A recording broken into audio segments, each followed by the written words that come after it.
Caçadores de Mistérios. – 31 de agosto de 1888. 3 da manhã. Distrito de Whitechapel, Londres.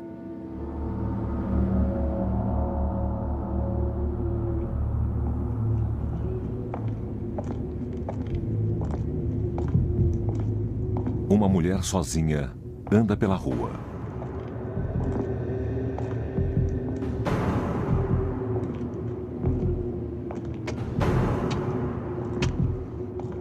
Um homem com um manto se aproxima.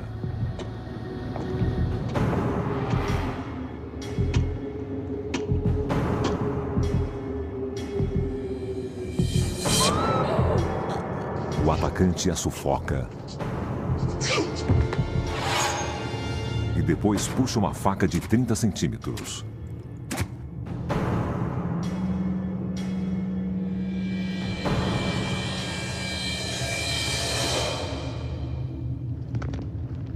Minutos depois, ela é descoberta. Sua garganta está rasgada. Seu corpo ainda está quente. Foi um trabalho de Jack, o Estripador. Mas quem foi esse assassino?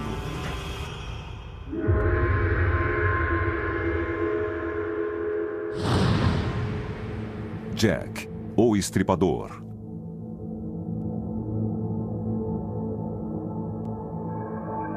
Espreitando nas sombras, ocultando sua identidade, Jack, o Estripador, matou seguidas vezes.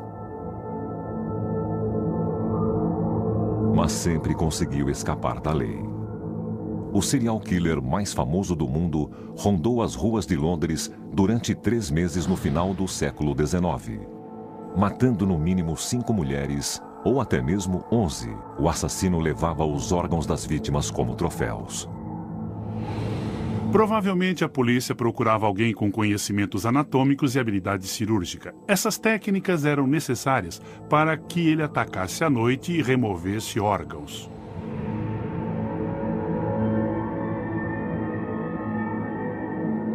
Os crimes provocaram histeria na Inglaterra e no mundo todo. Foi o primeiro serial killer conhecido internacionalmente, com o nome sensacional de Jack, o Estripador, e por isso ele ainda é famoso. No entanto, ele nunca foi encontrado. O assassino simplesmente desapareceu. Agora, o Caçadores de Mistérios irá até os becos de Londres para investigar o caso. A equipe examinará novas evidências que apontam para 2 surpreendentes suspeitos. Um deles, um médico americano, Francis Tumbolt. Outro, ainda mais espantoso, uma mulher chamada Mary Pierce. A equipe testará se Pierce teria tido a força física necessária para cometer os crimes. Bastam apenas 5 quilos de cada lado para a pessoa ficar inconsciente. E vão comparar a letra do homem suspeito com a letra que supostamente seria a do próprio assassino.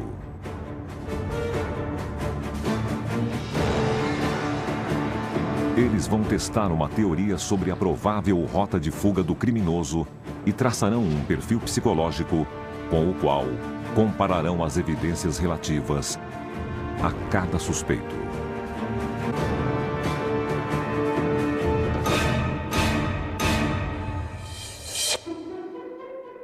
Teorias sobre a identidade de Jack, o Estripador, persistem há mais de 1 século. Os suspeitos já incluíram o autor de Alice no País das Maravilhas, Lewis Carroll, e o pintor impressionista Walter Sickert.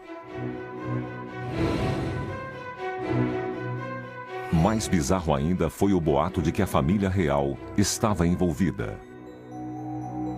O príncipe Albert Victor, neto da rainha Vitória, frequentava o bairro decadente onde os assassinatos ocorreram. Segundo os boatos, Albert teve um filho com uma moradora e a rainha mandou silenciar todas as mulheres que conheciam a criança. Mas, segundo a mais nova teoria, Jack, o estripador, nem sequer era um homem. Sempre houve teorias, desde quando os crimes foram cometidos, de que não era um Jack o estripador, mas uma Jill a estripadora. Houve sugestões e todo tipo de teorias malucas, mas a polícia nunca considerou que tivesse sido uma mulher. Mas em 2006, um especialista australiano em DNA testou a saliva encontrada em uma carta que teria sido escrita por Jack, o estripador. O resultado sugeria que a pessoa que selou a carta era uma mulher. E a equipe está seguindo a pista revelada por esse teste. Brent Turvey está decidido a identificar o criminoso. Ele é um grande especialista em perfis, cujos métodos são usados para treinar agentes do FBI. A missão da vida de Stuart Evans é descobrir a identidade do criminoso.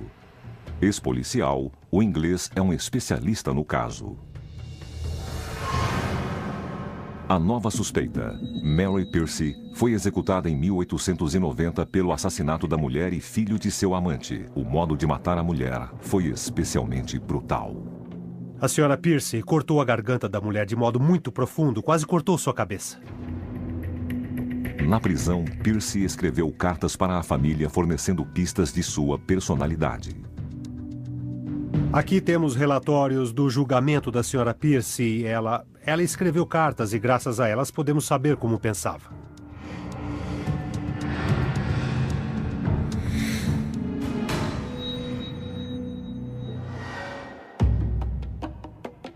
Local do assassinato de Nicholas Bucky Rowe, Londres.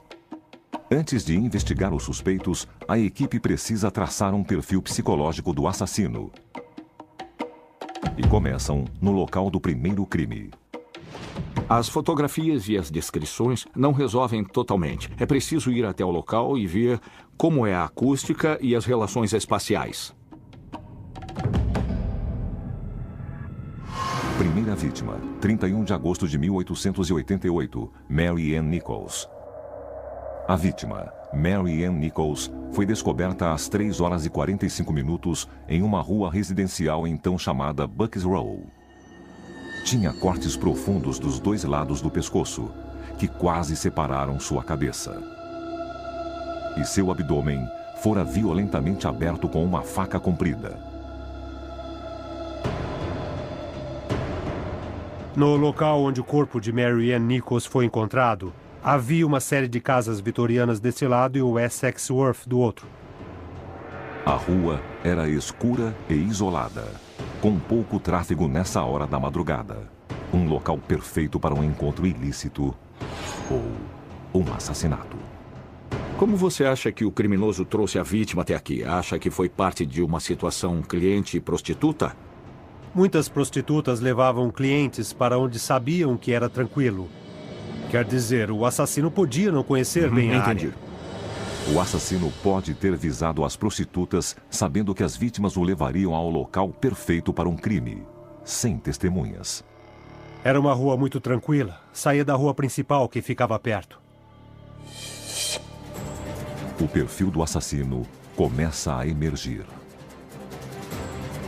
Ele sentia muita raiva e hostilidade contra as mulheres.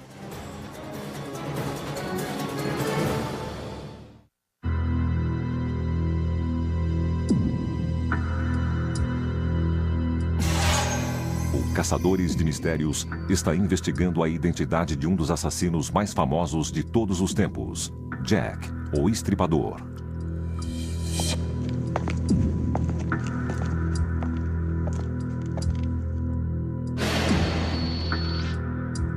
Os crimes ocorreram no distrito de Whitechapel, de Londres, onde os pobres viviam em cortiços superlotados. Muitas dessas pessoas viviam no nível de pobreza ou abaixo dele, motivo pelo qual tantas mulheres se tornavam prostitutas para ganhar um pouco de dinheiro.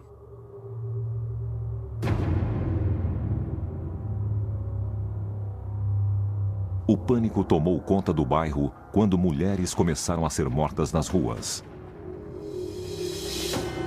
Os jornais londrinos alimentavam a histeria competindo para publicar os detalhes mais chocantes dos crimes e do possível assassino. Houve muito sensacionalismo em torno do caso. Os crimes aconteceram na esteira de uma nova tecnologia que permitiu que os jornais ilustrassem suas matérias pela primeira vez e assustassem os leitores com desenhos pavorosos.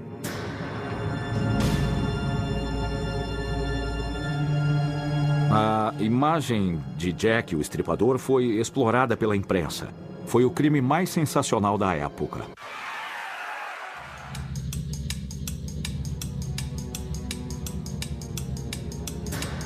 Cartas, supostamente do assassino, começaram a ser publicadas nos jornais logo após os crimes. A maioria delas era escrita por jornalistas inescrupulosos. Mas em uma delas, a pessoa assinou Jack, o Estripador, e o nome pegou. Agora eles tinham um nome de efeito, Jack, o Estripador, que permitia montar um personagem e a imprensa se aproveitou. Acredita-se que uma carta datada de 15 de outubro seja autêntica.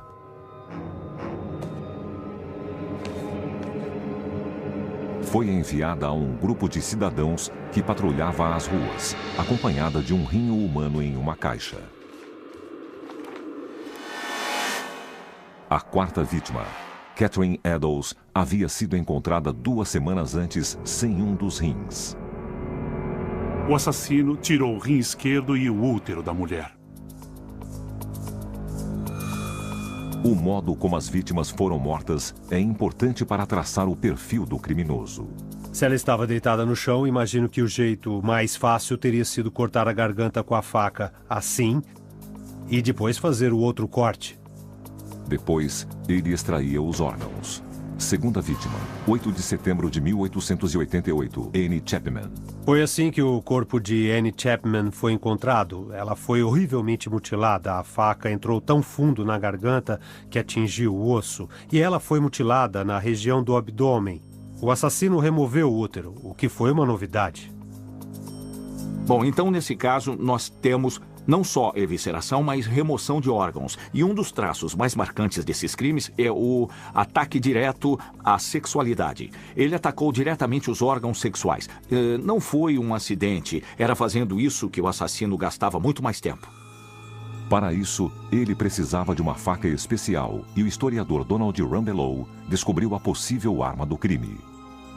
Segundo o relatório da autópsia, a faca que teria sido usada em vítimas como Chapman e Eddowes teria sido uma faca comprida e reta, muito afiada.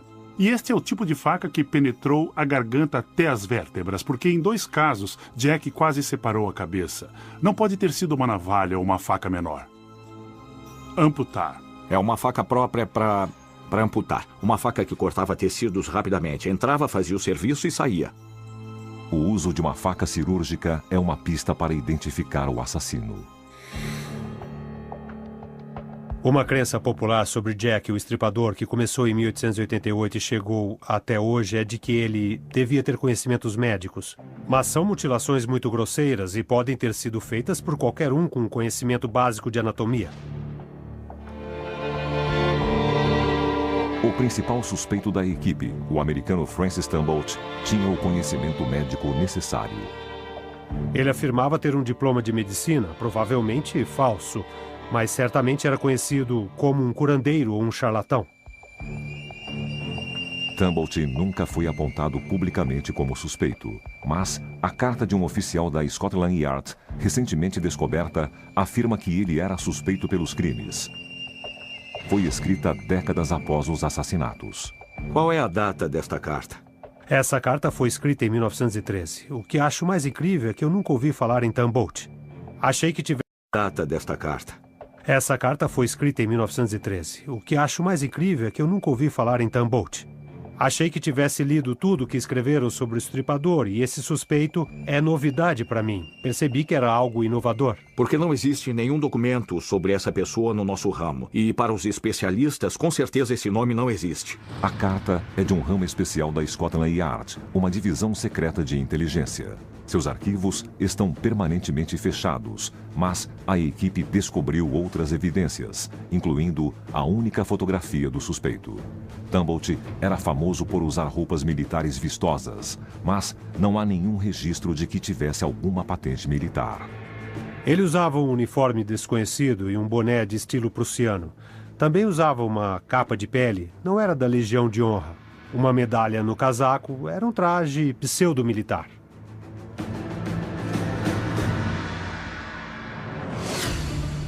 Tumblety começou cedo a carreira de vigarista.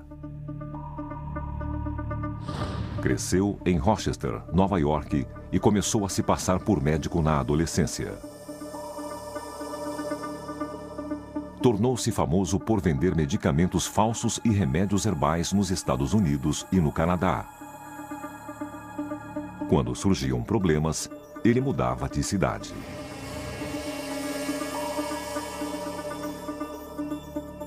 Indícios mostram que ele viajou para a Inglaterra em junho de 1888. Na época dos crimes, ele morava em Londres. Segundo a equipe, viveu neste prédio. A estalagem da Rua Batty. A Rua Batty é paralela à Rua Berner. E foi na Rua Berner que a terceira vítima, Elizabeth Stride, foi encontrada na noite em que o estripador matou duas mulheres. Um duplo assassinato. Duplo assassinato. No número 22 da Rua Batty, havia um hóspede americano que desapareceu após o duplo assassinato. Ele se tornou conhecido como o hóspede da Rua Batty. Ele desapareceu porque a senhoria descobriu roupas manchadas de sangue e chamou a polícia, achando que podia ter ligação com o assassinato de Elizabeth Stride. Stride foi encontrada por volta da 1h na Rua Berner. 1h, terceira vítima. Neste assassinato, o corpo estava no estado diferente dos outros encontrados e acharam que o assassino tinha sido interrompido. Ela tinha apenas a garganta cortada e ferimentos nos ombros e no peito. Os elementos que eram a assinatura de Jack, o estripador, estavam ausentes. O ódio às mulheres e a feminilidade, o ataque aos órgãos sexuais e o desejo de humilhar a vítima era a sua marca. São diferenças e nós precisamos levá-las em consideração. Menos de 1 hora depois, a 1h45, o corpo de Catherine Eddowes foi descoberto na Praça Mitre, perto dali. Ela também fora mutilada. Quarta vítima, 30 de setembro de 1888, Catherine Eddowes, 1h45. E 15 minutos depois, às 2 horas, o hóspede da Rua Batty foi visto na estalagem. Ele fugiu em direção a leste e sabemos disso porque um pedaço de avental ensanguentado, cortado do avental de Eddowes, foi encontrado numa casa na Rua Goldstone. Isso encaixa. Se o hóspede da Rua Batty era o assassino, estava indo na direção certa, para leste. Stuart, qual seria o tamanho da área? E, mais exatamente, qual a distância entre os locais de cada um dos assassinatos? Como pode ver, é muito perto, uns 2 quilômetros quadrados. Mas alguns duvidam que o assassino pudesse cometer os 2 crimes e voltar calmamente para a Rua Batty antes das 2 da manhã. Vamos fazer esse trajeto entre os 2 locais e ver quanto tempo demora. Eles partem da Praça Mitre, onde Eddowes foi assassinada, e começam a andar em direção à Rua Berner, onde Stride foi encontrada.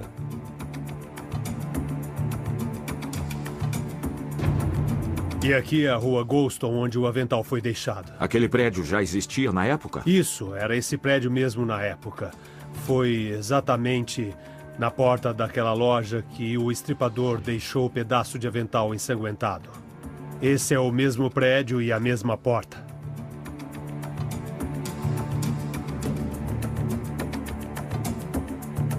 Eles demoraram menos de 15 minutos.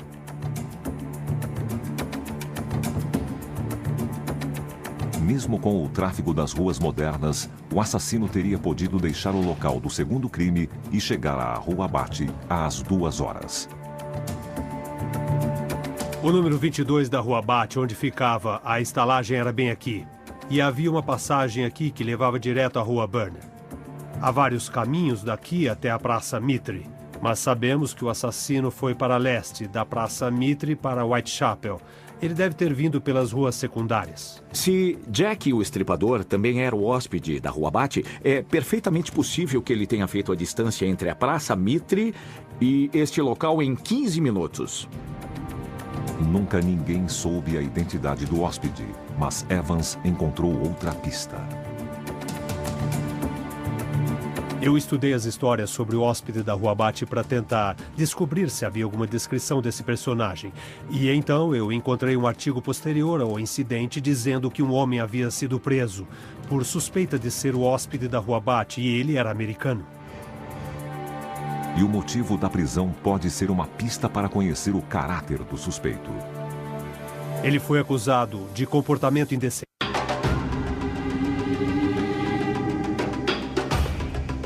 O Caçadores de Mistérios está em Londres, investigando a identidade do famoso serial killer, Jack, o Estripador. A equipe está traçando um perfil criminal do assassino e de 2 novos suspeitos.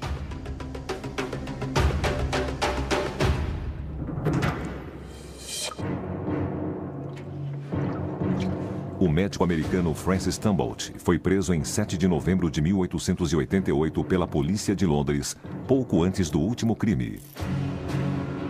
Mas a acusação não era de assassinato, mas de comportamento indecente. Uma das coisas que emergem desse fato é que Tumbolt costumava ter relacionamentos bissexuais e atividades homossexuais. De fato, foi preso por cometer atos libidinosos com 4 homens mais jovens.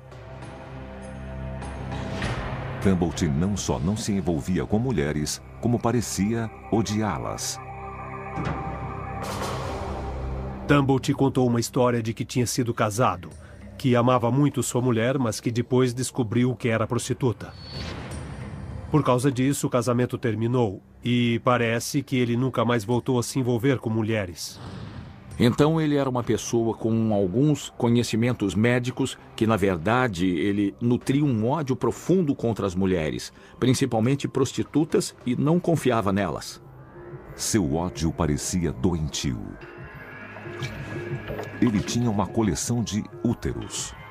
Uma das características mais psicopatas de Tumbolt era, de fato, sua coleção e categorização de úteros femininos. Ele, na verdade, os classificava segundo a classe social. Ele praticava o mesmo ato de Jack, o Estripador, que era remover esses órgãos e até colecioná-los. Tumbolt foi preso pela segunda vez logo após o último assassinato. A acusação foi a mesma. Mas uma informação dá um novo significado a essa prisão. Trata-se de uma entrevista com o próprio Tumbolt.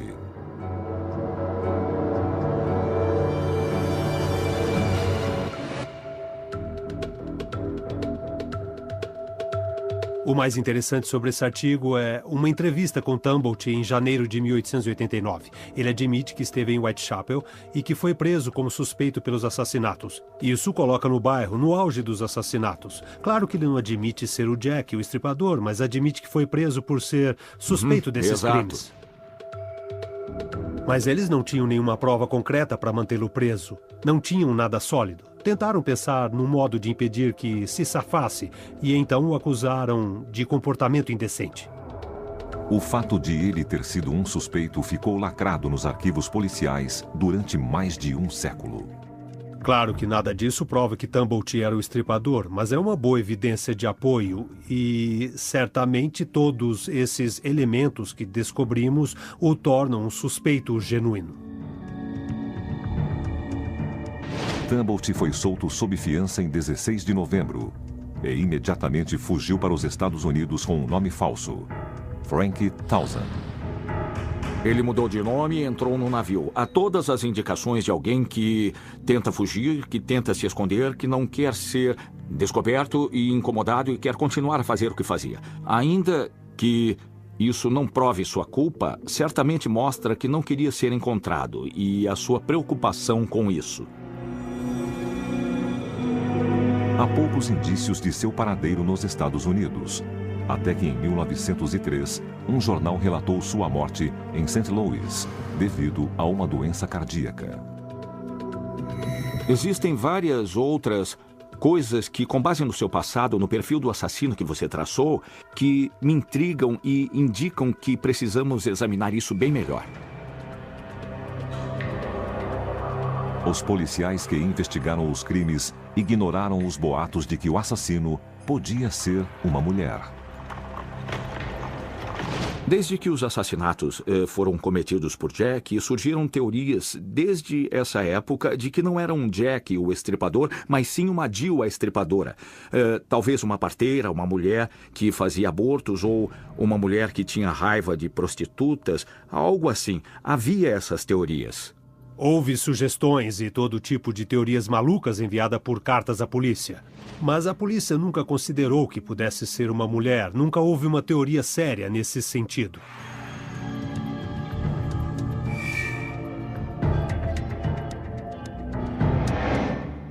Mas isso mudou em 2006, quando o teste de DNA, realizado no selo de uma das cartas do assassino, sugeriu que podia ter sido escrita por uma mulher.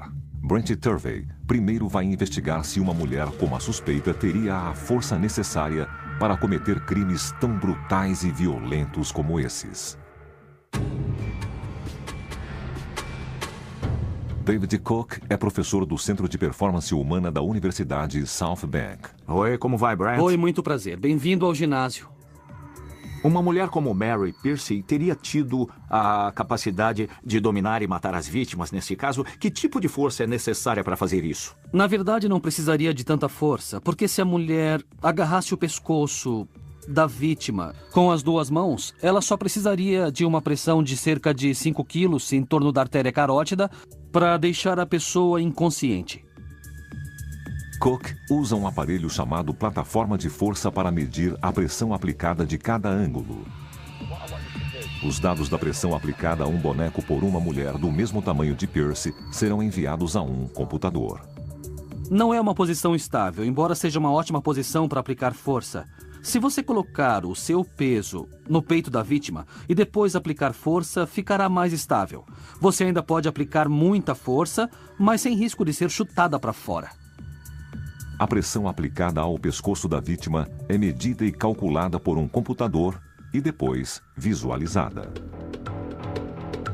Então a força aplicada pela nossa suspeita foi registrada pela plataforma de força e depois exibida nesta tela. Temos 3 forças. A força é composta de 3 dimensões. Nós temos a linha verde aqui, que é mediana lateral. É uma força de lado a lado, quando ela balançou as mãos um pouco. Temos a linha vermelha, a força de frente para trás, quando ela inclinou as mãos um pouco. Mas a mais significativa é a linha azul. A linha azul é uma força vertical aplicada na cavidade da laringe. Vemos que o pico chega até aqui, ou seja, 318 newtons, aproximadamente 35 quilos de força. É aplicar consistentemente uma força entre 30 e 35 quilos. Mas quanta força é necessária para incapacitar uma pessoa e quanta força é necessária para matá-la? Para realmente matar durante um espaço de tempo, cerca de 3 ou 4 minutos, seria preciso apenas 15 quilos para fechar a cavidade da laringe. Alcançamos essa força e ultrapassamos? Isso mesmo, então não teria que aplicá-la durante muito tempo. Então é perfeitamente possível que uma mulher desse tamanho tenha matado essas vítimas mulheres? Sim, nas circunstâncias corretas é totalmente possível.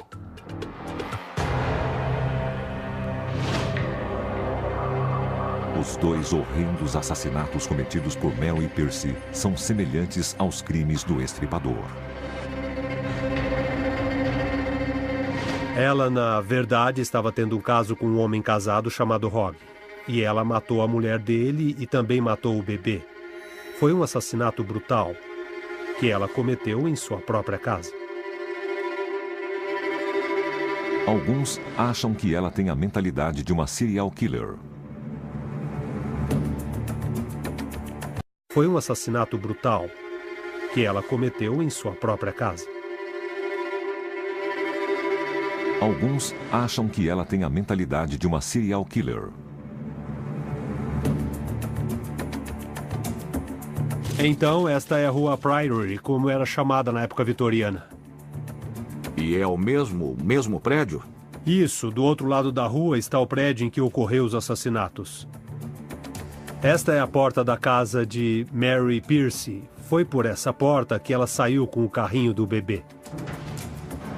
Pierce atraiu a mulher do amante para sua casa e a matou, batendo em sua cabeça com um atiçador de fogo. Depois, sufocou o bebê. Em seguida, colocou os corpos em um carrinho de bebê para jogá-los longe de sua casa. Na verdade, foi por ciúme que ela matou a mulher e o bebê, para poder ficar com o marido só para ela. Para que lado ela foi quando saiu? Provavelmente desceu a rua e passou sob a ponte da ferrovia que ainda vemos aqui. O corpo foi encontrado com a garganta rasgada, como nos crimes do Estripador. Mas Pierce foi presa e registros de seu julgamento explicam os ferimentos. O motivo para cortar o pescoço foi puramente prático. Ela precisou colocar o corpo da mulher no carrinho do bebê para tirá-lo da cena do crime. E cortando a garganta, ela dobrou o pescoço numa posição que lhe permitiu colocar o corpo no carrinho. Enquanto que nos crimes do Estripador, cortar o pescoço foi parte do homicídio. Isso mesmo. Agora, a equipe vai analisar papéis escritos com a letra do assassino e de Francis Tumblety. Eu acho que nenhuma carta corresponde ao crime, exceto esta carta.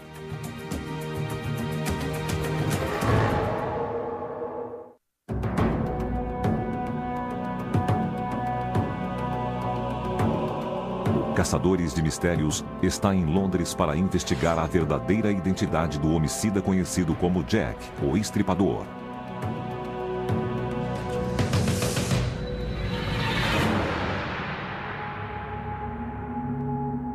As autoridades receberam centenas de cartas que seriam do punho do próprio assassino. Quase todas foram consideradas farsas, exceto a enviada a um grupo de patrulheiros, acompanhada por um rim humano. A carta foi enviada do inferno e não tinha assinatura no final. Terminava com "Pegue-me quando puder, Sr. Lusk". A carta foi acompanhada por um rim que, segundo o autor da carta, havia sido extraído do corpo de Catherine Eddowes.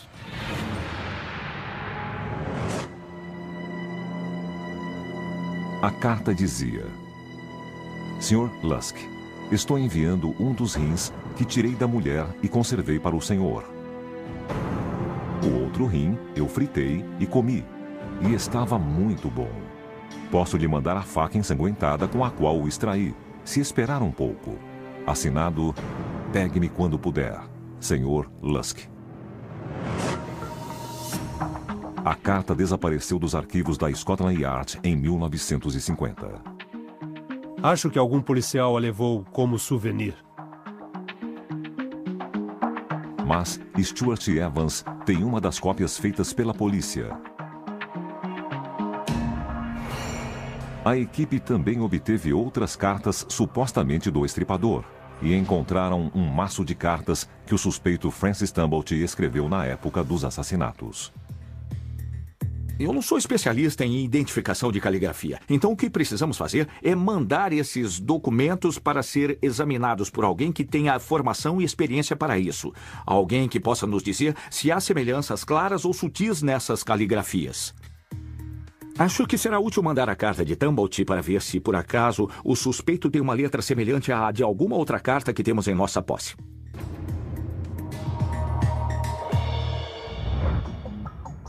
Michelle Dresbolt é especialista forense em caligrafia. Ela trabalhou em vários casos como especialista em identificação de letras e perfis de suspeitos. Dresbolt analisou várias cartas supostamente de Jack, o Estripador, para determinar qual é a mais autêntica. Eu examinei todas as cartas e acho que nenhuma delas foi escrita pelo assassino. De fato, não acho que nenhuma das cartas pertença ao crime, fora uma carta. A assinada "Pegue-me quando for capaz". Dresbold acha que a Carta do Inferno é a mais autêntica, e ela conseguiu identificar traços específicos da identidade do autor através de sua letra. Eu procuro determinadas características nas letras. Por exemplo, as zonas de baixo, as voltas inferiores. Quando a volta inferior é tão longa que invade palavras e linhas bem abaixo, pode ser alguém que invade a zona sexual de outras pessoas. Dresbold também vê pistas na ortografia das palavras. Uma das coisas que examinei foi a ortografia, o modo de escrever as palavras. Temos as palavras Mr., Preserve e To Order. To Order era uma contração irlandesa. Preserve era o modo como um falante irlandês falava a palavra. Isso indica para mim que o autor tinha origem irlandesa. O suspeito Francis Tumbolt era americano, mas seu pai era irlandês. Dresbold compara a carta com a que foi escrita por Tumbolt. Há muitas semelhanças entre a letra do assassino e a de Tumbolt. Mais semelhanças do que encontraríamos na caligrafia de qualquer outra pessoa.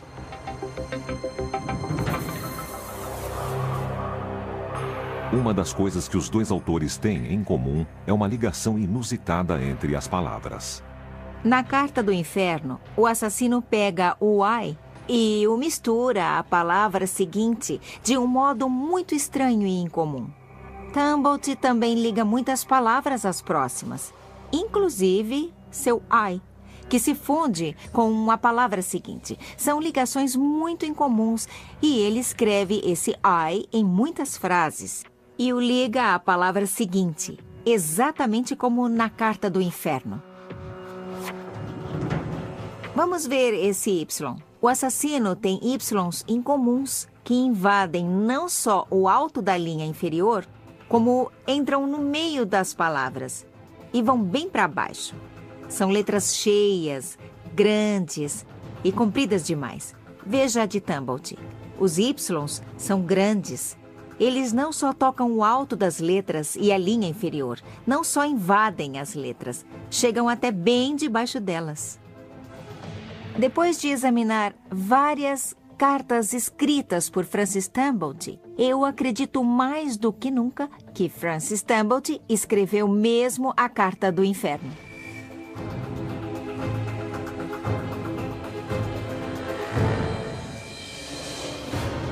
A seguir, Brent Turvey revela seu perfil de Jack, o estripador.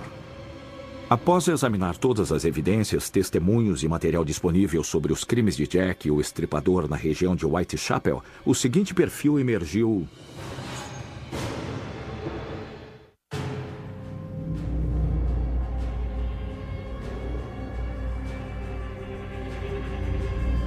O Caçadores de Mistérios está investigando dois suspeitos com o fim de revelar a identidade do notório serial killer Jack, o Estripador. Este especialista acredita que pode determinar quem é o assassino usando técnicas forenses modernas. Este fisiologista acha que uma mulher pode ter cometido os crimes. Este ex-policial pensa que um médico americano é o verdadeiro assassino. E esta especialista em caligrafia acha que o autor da famosa Carta do Inferno é o Estripador.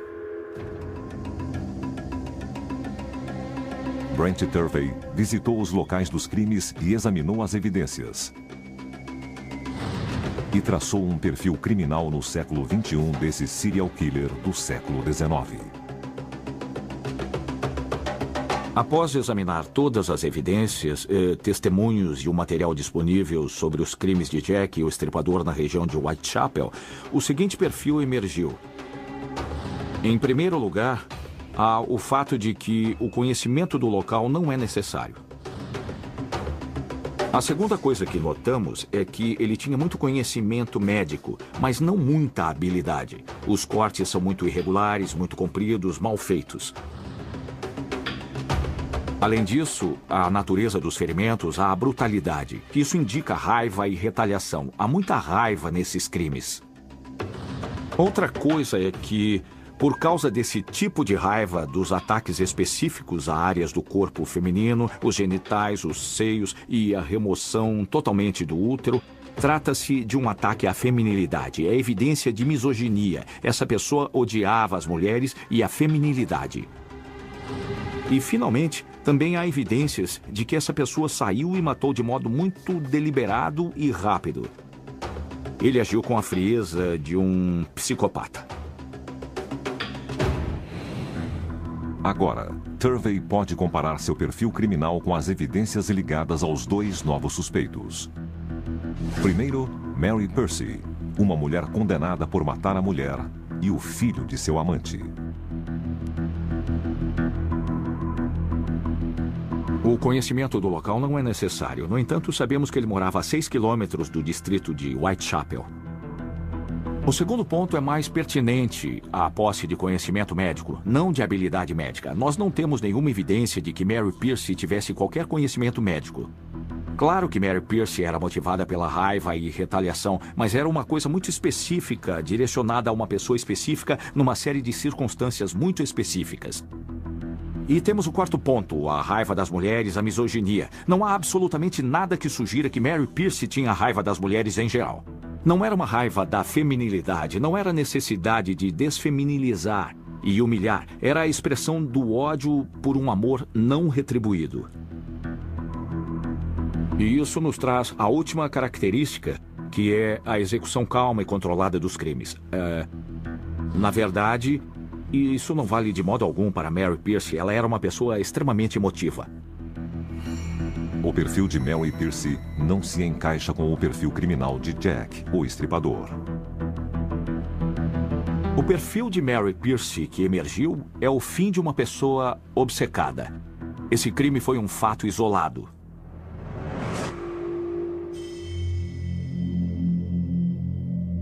Turvey passa agora para Francis Tumblety. Tumblety visitou a Inglaterra várias vezes. Registros mostram que chegou a Londres em junho de 1888, pouco antes do início dos crimes.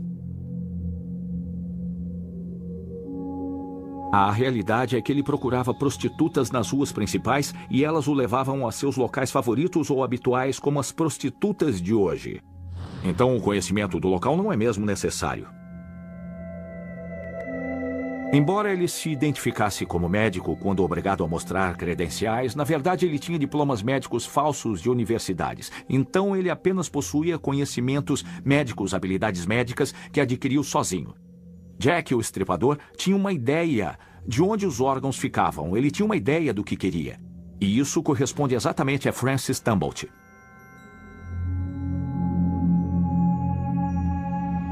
Temos várias fontes que o apontam como alguém que odeia mulheres, e isso remonta ao terceiro ponto do perfil que traçamos de Jack, o estripador, de alguém que sente raiva retaliatória, que era misógino, que odiava as mulheres e a feminilidade.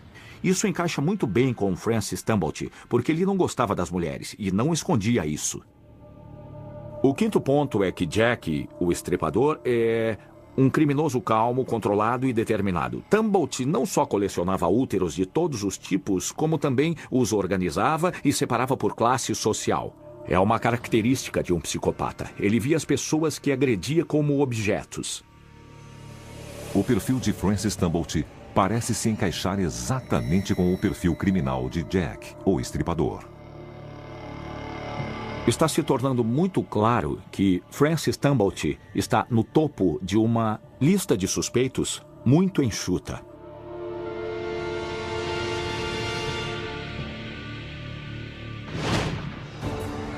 Essa investigação possibilitou entender melhor um dos suspeitos mais interessantes do caso, o Dr. Francis Tumblety. Outras investigações e a revelação de novas evidências podem confirmar de uma vez por todas a identidade do assassino mais famoso da história. No momento, temos apenas evidências circunstanciais. Começamos com uma teoria e quanto mais evidências reunimos, quanto mais documentos encontramos, mais sólida a teoria se tornou. Esses elementos não provam que Tumble é Jack o Estripador, mas ao mesmo tempo nenhuma dessas evidências descarta que seja ele.